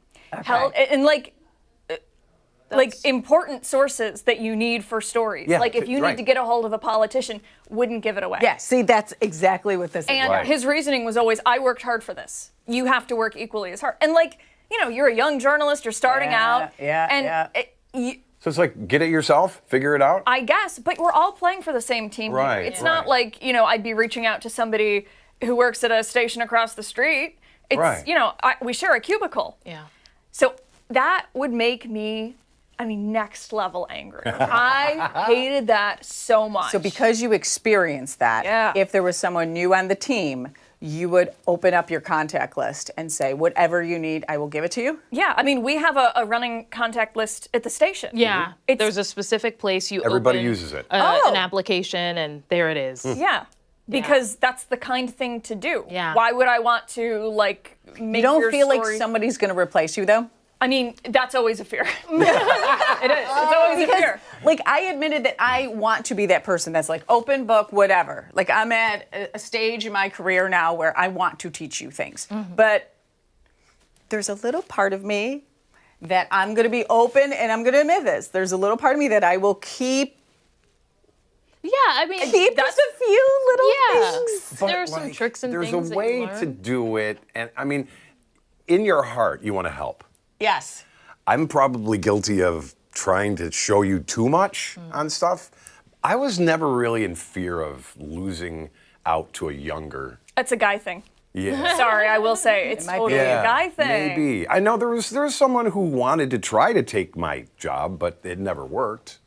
Yeah, but you got very mad at that person. I was very. But, I couldn't we're all believe the easily gall, replaceable, yeah. right? Like Yes. nobody's above the company. Everybody can be replaced easily and for cheaper. Yes. Yep. And somebody younger and hotter. Like Exactly. you know, especially on the visual side of it all. I went and I was guest speaking at a college, and a young lady came up to me after, and she was telling me how she wants to work in Rochester because her family, doesn't live too far from here, and she made the joke, yeah, maybe in a couple of years I'll replace you. No, she did not. And I was like, we're gonna have to pry it from my culture. When I first started, that made me think of when I first started. I was young, I was just a part-timer. I was trying to soak it all in, and I went to the woman who is in my seat now, like this is forever ago. And I was like, can I just sit in and just watch what you do? At that point in time, I did not aspire to work with Scotty. I didn't even think that was And now that she's worked with me for 28 years, she's trying to No, get I didn't out. mean it to sound that way. But anyhow, that wasn't my thought. She's like, why? So I can train you how to replace me? Absolutely not. I was like, Whoa. oh, okay. So, I'm somebody, I've been on both sides of it, and mostly on the side where people would have to train me. And so I am somebody who's really good at reading energies. And so a lot of time when it comes to like older people who are trying to teach me something, I can tell when they're either trying to hold back or not trying to. And so for the most part, and I'm really grateful for on this team, like Dan, for example, he helped me with an application when I first started this role, and no one had ever told me about that. So he was like open and helpful in that way. But yeah, I've definitely had energies where some people are like, yeah, I'm definitely not. what do you think the radio station when we did the Jerk or Justified? How do you think it came out? Oh, I Which way don't do you think even know. How do you think it went? Jerk or Justified? I think they went justified. Okay. What do To you hold think? back knowledge. Yeah. I would say justified too. No. Everyone said jerk. Okay. Everyone said That's jerk. good. That I'm an gives me oversharer, hope. so- Yeah, and you guys, are you voting jerk? I Is am it unanimous? totally voting jerk. Okay, Yes. jerk. Yeah. Don't But I- gatekeep people. Yeah, Don't I think that knowledge gatekeeping, that's weird. For me, sometimes I will assume that people know. Like, I do that a lot where, I'll be like talking to my students or interns and I'm like, rattling off a bunch of different stuff and a bunch of terms. And then I'm thinking like, do they even Do they even know what that that's means? right. Do they know what I'm talking about? Or like, do they know where to find this? You're a teacher, so it's just in you to be an open book and share. But it's not second nature. I mean, like, I remember when you first started, I was like yapping about something, and you just looking at me, Glaze over. and I was like, let me rewind. I gotta go back a couple steps. I'm so sorry. But yeah, I mean, the moral of the story, at least for me, you can't. We're all trying to make money. Yeah. Except At the end of the day. Except if you're training AI, which I have heard people, their bosses ask them, "Hey, can you train AI in a way?" No. Yeah. That deal breaker. Yeah. We're running out of time, but my good friend, who I will not name, got an email from her boss of like the entire company that said, there's a lot of concern about people getting replaced by artificial intelligence. Right, okay. And I want you to know that AI will not replace your job, but somebody who knows how to use AI will replace you. Whoops. That was a sentence. That was a sentence. So Wow. they were like, yep, so learn how to use it. email? In an email. Like all staff email? all staff email, like way high up in the company, and then like sub companies, and then their company. Everybody goes on Google, how to use Claude, how to use ChatGPT. Gemini. Exactly. All right. Hey, when we come back, we have more with the Weekend Buzz. We have a very special treat for the two I of hear. you. Can't wait. One of our favorite games, Truth or Trash, on the other side of the break.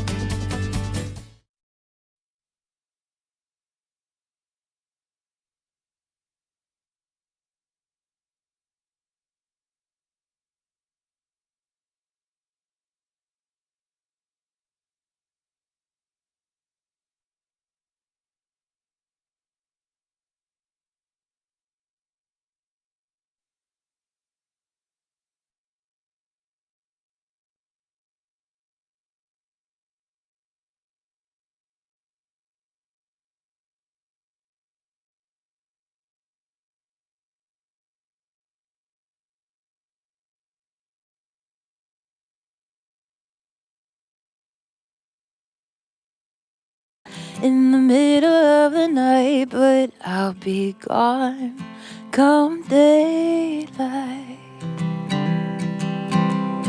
Try not to worry about the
On. Hello. Yeah. Hello. Welcome back. I was in the studio waiting. Oh, no, I just well, there we go. Oh, you were Dashed in waiting here. for us in the other studio? Yeah, I didn't know I was supposed to be in here. Let me just adjust my that's so suit jacket. This is where the cool kids hang out. Yeah, well, You were that's- like, am I cool now? Yeah. It's an exclusive group. It's been cool. And overdressed. Yeah. Yeah. Well, and it is warm. My back is sweating. Just FYI, ladies. Okay. Good to know. It's really warm. Hey, I've seen this from afar. I can't wait to be in on it. No, truth or trash? Yes. Yeah, here we go. I got 4 stories for you today. You know how it works. They all true, all trash, a mixed bag of both. Let's get into it. Again, we're here to work. All right. Sleeves up. Oh, go ahead. Yeah, so we do it at the end. Just so you know, we hear all the stories yeah. first. Oh, and yeah. At the end, is there we only go. one truth, or is it? At the end. I've had all fake that I've made up. I've had all true. okay, So, okay. There's 4 stories. 4, I'll okay. read them, and we'll go from there. Okay, ready? We're ready. Breath in. Let's get to work. Here we go. Woman arrested for setting church on fire the day before her wedding. For most, getting married is a happy occasion. For some, the buildup is extremely stressful. For Tessa Joy Moreno of Utah, her big day went up in smoke, literally, and she's accused of setting the church she was preparing to get married in on fire. It caused nearly $100,000 in damages. She could face up to 5 years in jail and, of course, fines. That's story 1. Probably, hell. Yeah. I know. Seriously, That was my first thought. Yeah. Good one. And no peeking at my notes, Stephanie. not. All right. Same goes Okay, on this I'm side not- here. All right. These are private notes here. Number 2, company makes T-shirt that only needs washing once per month. Hercleon, the company, just released the Herc shirt and can apparently be odor-free for up to 30 days, even without washing. This is the same company that made self-cleaning underpants a few years back. The clothing uses copper, zinc, silver, gold, and volcanic ash in the threads, helping to absorb odors. I don't know about the underpants, but at least that's what's in the shirt.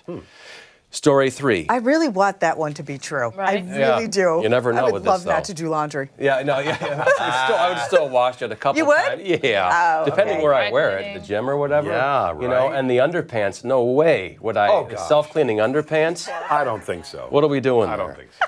Some people, I'm sure it's fine, but I don't even think that, Anyway, number 3, Texas toenail Fine clippings. for no one. Huh? Texas what? Toenail clippings. So an upscale apartment complex in Lubbock, Texas, residents would get a ring at the door there. They became curious when they would look out their peepholes and see a blurry obstruction. Once they opened it, they would find clipped toenails and locks of hair stuck on tape over their peepholes. Cameras eventually ended up catching the man who was wearing an N95 mask and sunglasses. It was a local mortician who lived in the building. It's alleged he was clipping toe and fingernails and hair off dead people and sticking them to the doors. A motive has not been released. He was fired from his job and so far charged with a misdemeanor. He's due back in court on August 31st. How about that? See, I mean, I could see that being a news story. Okay, keep going. And then last story here. Pot for seniors set to launch at a retirement home. Time to let seniors experience some high times. In Arizona, a company called Life is Chill is partnering with another company called Lovebud to install a kiosk at a retirement home. It's due to open on August 19th in Chandler, Arizona, a senior community there of about 2,000 folks. The kiosk is said to be easy for seniors to use to navigate ways to get the good stuff. So those are the 4 stories right there. Woman accused of setting church on fire, the same church she was going to get married in the next day. Okay. The T-shirt that doesn't need cleaning for 30 days. The same company did the self-washing underpants or the self-cleaning underpants. The Texas toenail clippings, and then the pot for seniors set to launch in Arizona at a retirement home with that easy kiosk. Ladies first is my rule. Sandy should go I think, first. the guest lady, you should go first. Okay. First one, definitely. I could see a bride doing Truth? that. Wow. Yeah, Wow, truth. That's yeah, a truth. Second one, just because I want it to be true, I'm going to say true. All right, on. Third one, no, I think that one's the fake. And the last one I think is true. Okay, gotcha, perfect. Okay. Lady Joseph, you're up. I'm going to say the first one is truth as Okay, well. wow, yeah. I find it hard to believe, but at the same time, You wouldn't crazier put it things past have happened. somebody. Yeah. The second one I want to say is trash. So I'm going to go with trash. Right on. The third one I think is true just because, like, You want it to be. well, Please, knock on my door. I mean, just given the location, I wouldn't put it past that location Because it's either. Lubbock, Texas, is that why? Well, not only because. Hold But on. I just think, it's plausible. It's plausible, yeah. For the last one, I just don't know. A kiosk that they could use, seniors. Puff, puff. I'm gonna say, well, it's Chandler, Arizona. I'm gonna say trash. Okay. All right. Abby. For me, listen, the setting the church on fire, it was a stressful time. Yeah. I could see it. I could. I think, there are other ways to handle that anxiety, but I guess certainly. whatever floats your boat. The t-shirt that needs washing once per month, I think that is the nastiest thing I've ever heard, only second to the underwear that needs to be not washed. I know. So I'm going to go trash on that because there have to be rules with the Commerce Department or something like that. The creepy knocker, that is totally true. Yeah. Yes, 1,000,000%. And the pot at the retirement home? Yeah, I think so. Because you think about chronic pain and Yes. stuff like that. I think Yes, that, good point. that the older folks would love that. They would love it. And Eat it up. to stimulate appetites. Yeah. Ooh. That's what I think too. See it? Yeah. Very All therapeutic. right, Scotty. Yes, sir. I think all 4 are true. Oh, Really? Really? Awesome. Everyone, the T-shirt one, I think I've seen something about it, that certain fabrics, if you put metals in it, it becomes antibacterial. I don't believe that. But wait a minute. Do we wash our jeans every time we wear them? Yes. No. No. I go a good 4, 5, 6. No, I'm kidding. Maybe a couple times, then I'll wash it. Especially in the fall, I'm not really sweating. You joke about 4, 5, and 6. I'm not. Yeah. I think that you were supposed to wash your jeans. Why are you looking at me like that? Twice at most. Huh? Twice at most. Yeah. One wear. Maybe Wow. twice. Maybe. Really? I could go 4 days. Yeah. It depends if I wear underpants too. With the Well, yeah, right. He doesn't kidding. wear I'm underpants. kidding. I'm kidding. So... I'm kidding. Oh, Yeah. yeah. So What I about th- the washable ones? The non-washable. I don't need them. I don't wear any. In fact. With that B-roll though, I do have to air a quick grievance. That woman was putting colored clothes and white clothes in the washing machine at the same time. And it really. That's what you noticed? Can we run the video again? This is making me mad. It's making you You mad. know, Oh my Shout. Yes. They make these things you put it where you could combine colors and whites. Are you serious? Oh wow. My Look at that. mother-in-law Look at her. turned. Look at her go. I Yeah, need my this mother-in-law done. turned us on Wow. to it. My wife swears by them. Oh yeah. They're like Gonna dull the whites. they're like fabric. It's like a fabric softener sheet, but it's made of. You can mix them? I You can love mix the Shout. colors. Yeah. There was Bleeding. Woolite. I remember being in the Navy and we all would dump our laundry in and our white shirts came out all pink and we would get knocked for inspections like, why is your shirt pink? Like, and or a bunch of dudes on a ship, we just, it's laundry, go for it. And then we had to learn, separate your whites from your darks. And, Give me 20. Yeah, along those lines, or worse, your liberty goes away. But those are the 4 stories. You ready for the list? Okay. The first one is true. Yeah. What do they call Okay. it? Like a bridezilla? I can see Yeah, that. Yes. absolutely. Number 2 is true as well. Yes. There we go. I knew it. Number 3, I made up. But I will say, I was stationed somewhere and somebody did something along those lines. I heard somebody taped toenails to my door. Oh, I just remembered that from like 20 years ago, so that launched the story there. In Lubbock, Texas, I picked Lubbock, Texas because why not, you know? Why not? And then the last one is true, and Abby had a lot of good points in there about that. Yeah, stimulating appetite, things like that. It might be a good idea there. So those are the stories. The Wait a toenail minute. clipper guy was fake. Not to pat myself on the back, but I'm going to pat myself on the back. May I pat your back for you? Yeah, There we go. yeah. Consensual. It's not No, sweaty. not like mine. Yeah. This is the T-shirt This is a Kickstarter, huh? that we're looking at Yeah, right here. How much do you think that's going to go? Exactly. With gold, silver. Is it $200? I It's can't. 200 grand they've raised. Oh, they Oh, okay. I couldn't see. Thank you. We got. Kickstarter. By the way, Josh Stroll is behind the camera there. He's a wonderful man, Yes. and Kaylee's Man. over there. Good crew behind the scenes. Yeah. The TV's crooked, though. Is that because you pointed at it, Josh? There we go. Now we're straight. There we go. All right, perfect. There goes my mic. All right, yeah, that's truth or trash, though. Yeah, I couldn't clip it on. Just in time. Perfect. Thank you so much for coming. I appreciate it. Thank you. Thanks for getting us all Okay. those Jerk or Justifieds we get from you. Those are great. Yes, indeed. He's the best. All right, when we come back, a little music on this Friday morning. Soundstage Friday on the other side of the break.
Welcome back. It is Friday, which means we're wrapping up the week with a little live music. For this week's Soundstage, we're joined by the band Roses and Revolutions. Yeah, they are here this morning to talk more about their upcoming concert happening tonight at Love and Cups Concerts in the Square event. But first, they are going to be giving us a live in-studio performance. So what can we expect to hear from you? We're actually going to do an original here, but all tonight is going to be Taylor Swift music. But we're going to give you a little sample of what we sound like here. Perfect. And what song are you going to be playing? It's called Leaving on a Rocket. Excellent. We'll let you take it away. Thank you.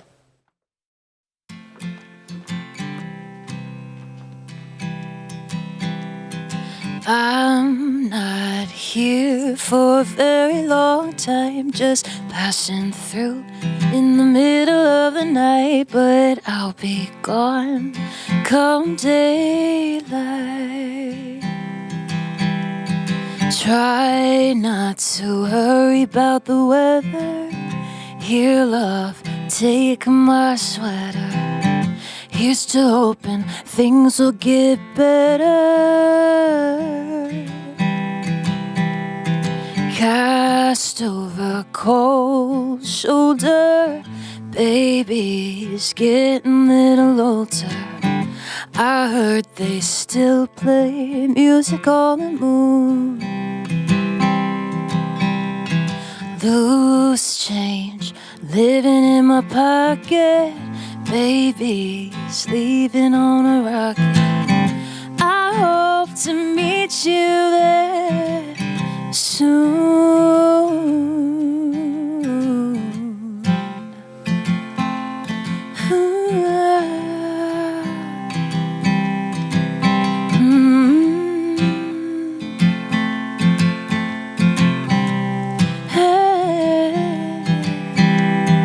I had a dream I was flying far away, just killing time. Waste away the day, why even speak if there's nothing left to say? Try to figure out the meaning, makes me wanna stop believing. Sober up just in time to stop the bleeding. Cast over cold shoulder, baby's getting a little older. I heard they still play music on the moon.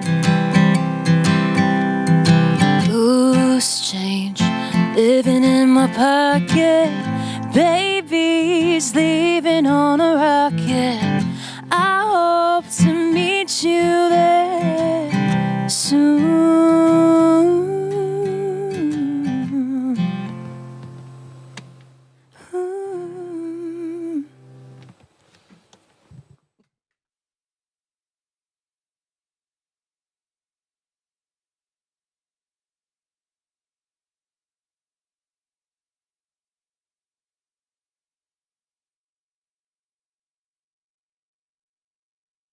When were we here? Oh, for Lilac.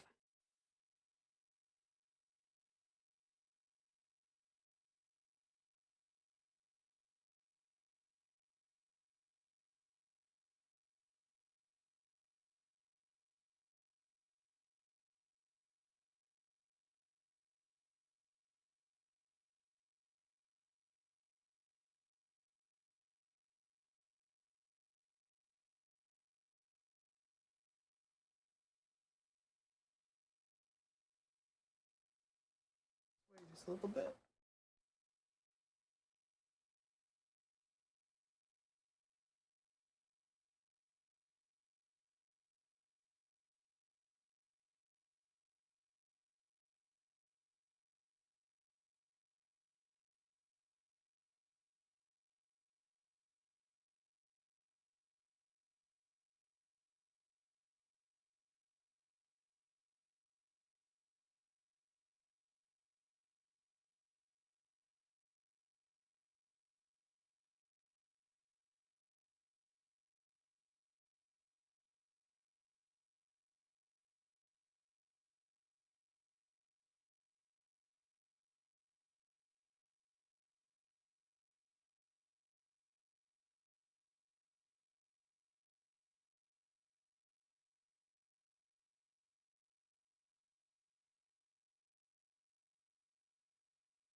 .48, and we are back now with more from the band Roses and Revolutions, who's getting ready to headline Love and Cup's Concerts in the Square event tonight. Yeah, for more on what you can expect at the show, we're joined now by band members Alyssa Coco and Matt Merritt, and Love and Cup owner and director Leslie Zink Ward. as well as Love and Cup Entertainment Director Willie O'Reilly. Good morning to all of you. Good morning. Okay, so a lot to get to. First of all, beautiful performance. I mean, really, really wonderful. And we know that you have such a big following, so we're going to get to you guys in just a second. But first, let's talk a little bit about the show and what everybody can expect. Oh my gosh, well, we're really excited. This is the last show of our concert series, which we brought back after 7 years. It starts, we have doors tonight at 5 o'clock, and we're doing like kind of a girl power vibe this evening. Amazing. Which you can speak to all the bands, but yeah.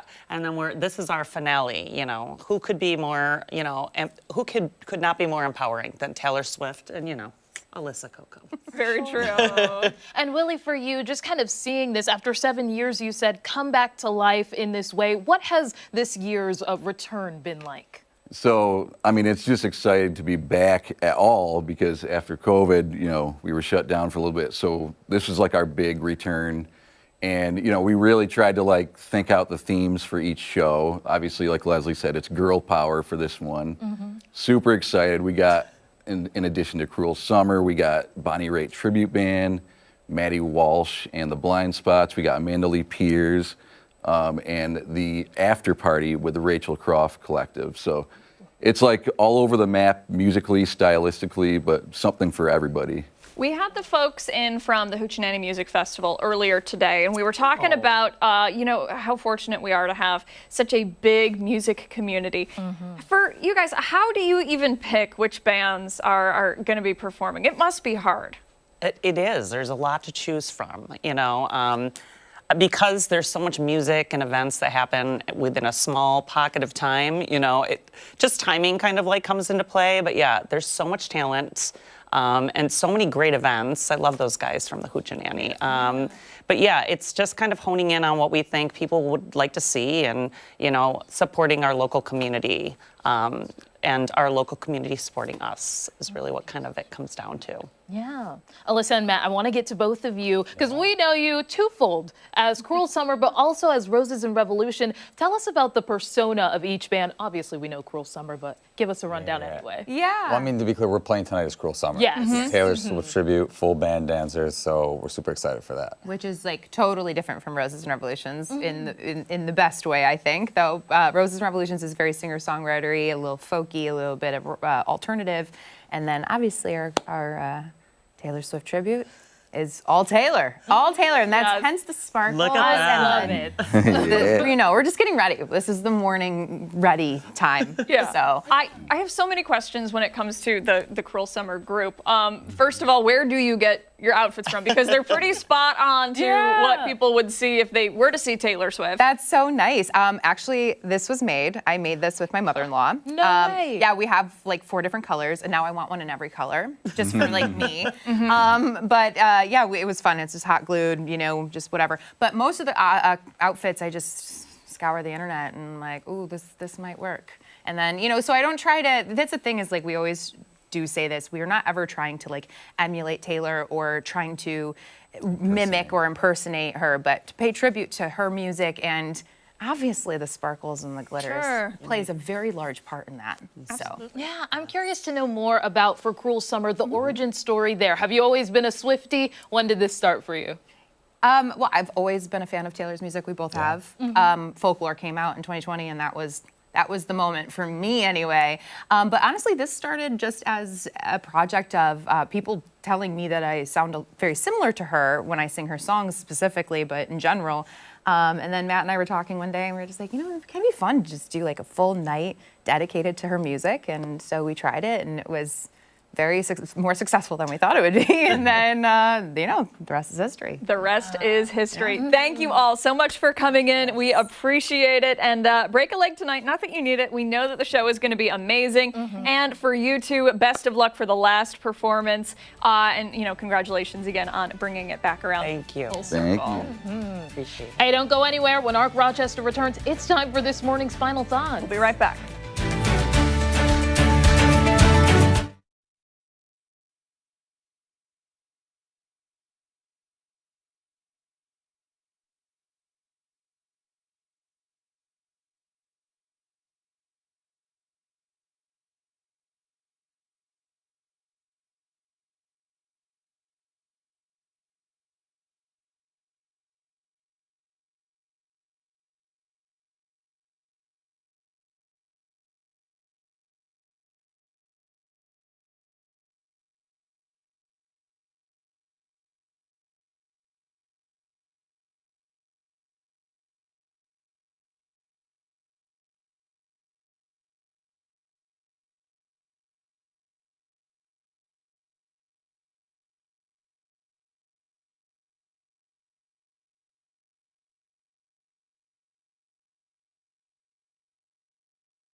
Time for our final thoughts of the morning on Arc Rochester. We will hand it back over to Roses and Revolutions for one final song. What are you guys going to be playing for us?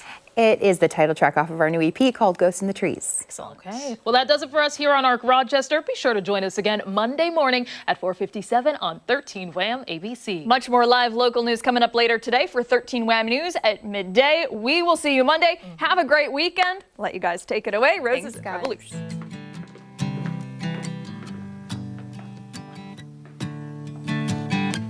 I left the lights on, oh, once again, for not a soul, or maybe a friend. I said I'm fine, not sure that I meant it. It's easy to lie when your soul won't fit in. I left the lights on, oh, once again.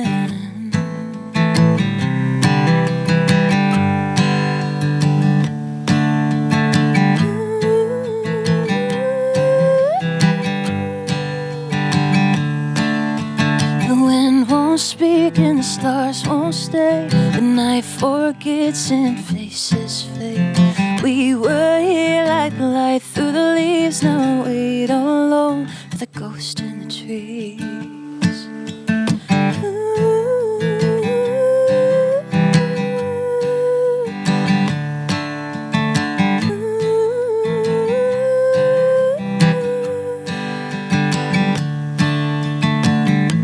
I dreamt of a place I'd yet to see. Woke up somewhere else, now I'm stuck in between. Still hear the echo, so I follow the thread. Always chasing goodbyes that were never said. I dreamt of a place I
after I come back. Okay. So that's gonna change. Yeah. Finally crossing something. Yeah. Chris, I missed everything that you just said. Can you hear me? Hi. Okay. Rory. Yes. Chris. I'm probably gonna be doing some last minute prep for